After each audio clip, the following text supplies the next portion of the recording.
Nasci em 1939, no cenário da Segunda Grande Guerra Mundial, no Rio Grande do Sul, em Santa Cruz do Sul. Atualmente vivo em Medianeira, Paraná.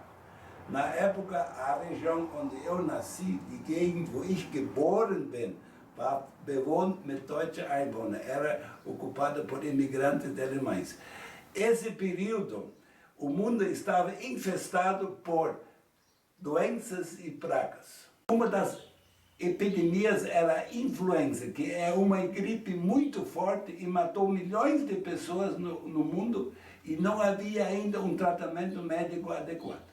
Outra epidemia é o tifo, que é uma febre muito forte e dizimou milhões de pessoas no mundo porque ainda não havia um tratamento adequado. O piolho foi uma praga que atingiu o mundo inteiro, em parte por dificuldade em acesso à higiene.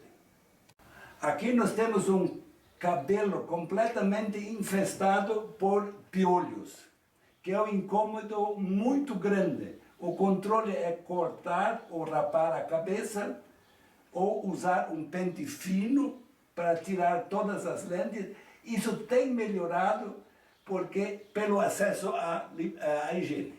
Aqui na imagem nós vemos gafanhotos, que é uma praga conhecida desde os tempos bíblicos. Eles se deslocam no ar como se fosse uma enorme nuvem móvel e o zumbido é como se fosse um enxame de abelhas. Aqui nós vemos uma nuvem de milhões de gafanhotos. E quando a gente entra numa nuvem desses insetos, eles batem na gente, entram na roupa, eles incomodam a gente e onde eles atacam a lavoura, eles consomem tudo o que encontram pela frente. O combate é feito com agrotóxicos, mas em contrapartida também a gente não encontra mais o vagalume ou a gente não vê mais o inseto, né? Até 1940, as estradas ligavam uma cidade à outra, mas sem asfalto, e nós não tínhamos uma rodoviária. O transporte de pessoas e produtos era via ferroviário. Aqui nós temos um exemplo de Curitiba, Paranaguá. Aqui nessa imagem nós vemos o abandono que sofreu a rede ferroviária. No passado, havia muitas famílias numerosas. E aqui, nesse quadro, nós vemos a miscigenação, alemães, índios e negros. No passado, a taxa de natalidade era muito alta. No gráfico, vemos o número de filhos por mulher, que até 1960 estava acima de 6. A partir dessa data ele foi diminuindo e quando chega em 2010 ele está em 1,9, que é abaixo da taxa de reposição. Aqui na imagem nós vemos o exemplo de uma moradia. Embora houvesse famílias numerosas, mas as casas não eram grandes. Aqui na imagem nós vemos um casebre de madeira. Na época também se construía casas de tijolos, de pedra, mas normalmente era construído pela própria família. E a casa normalmente não era de muito conforto. Em 1940, a população do Brasil era de 41 milhões de habitantes, sendo que a grande maioria morava no campo e os demais na área urbana. Percebe-se com o êxodo rural entre 1960 e 1970, dá 50% em ambos os lados. A partir dessa data, o êxodo rural continua existindo e diminuindo o número da população no campo e aumentando a população da área urbana. O meio de transporte na área rural era a carroça de 4 rodas. Servia para transporte de produtos e pessoas. O peso era de aproximadamente até 200 quilos ou 4 a 5 pessoas. Também havia charretes, que era de uso exclusivo para transporte de 2 pessoas.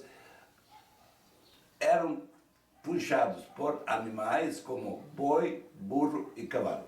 Devido à falta de água encanada ou esgoto, a parte sanitária da casa era precária. Os banheiros eram externos, como nós vemos nesse quadro. O lampião, ou conhecido como a lamparina, é de uso milenar, abastecida com azeite ou gorduras. É uma iluminação estritamente interna, porque ela é de fogo aberto. A lanterna é de uso externo para atender às necessidades do campo e dar passeios. Nesta imagem nós vemos um pilão, que é um grande copo de madeira, e aqui nós temos o socador. Nesta imagem aqui nós vemos o uso do pilão. Ele serve para descascar arroz, fazer quirela de milho para o alimento das pessoas e dos animais. Nesta imagem nós vemos a gamela, que é um utensílio importante para o uso da cozinha. As bacias de metal eram muito caras. Este utensílio é feito de madeira e feito na própria propriedade. Umas gamelas serviam para lavar o rosto, outra gamela para lavar pés e outra gamela para preparar os alimentos. Nós vemos uma tulha, que é uma grande caixa feita de madeira que se guardava na casa ou no galpão. Aqui nesse quadro nós vemos uma tulha que é aberta e poderia ter mais separações.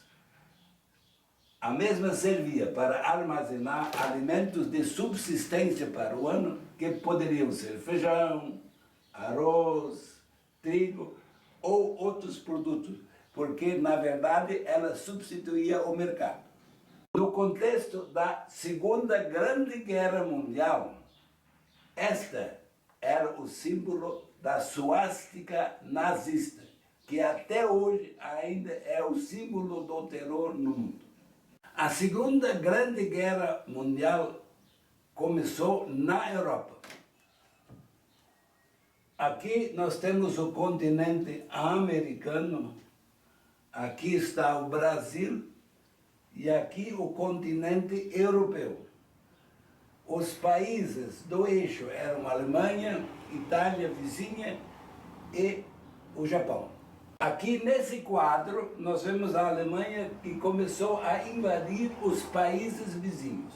Os grandes líderes da guerra eram Adolf Hitler na Alemanha e Mussolini na Itália.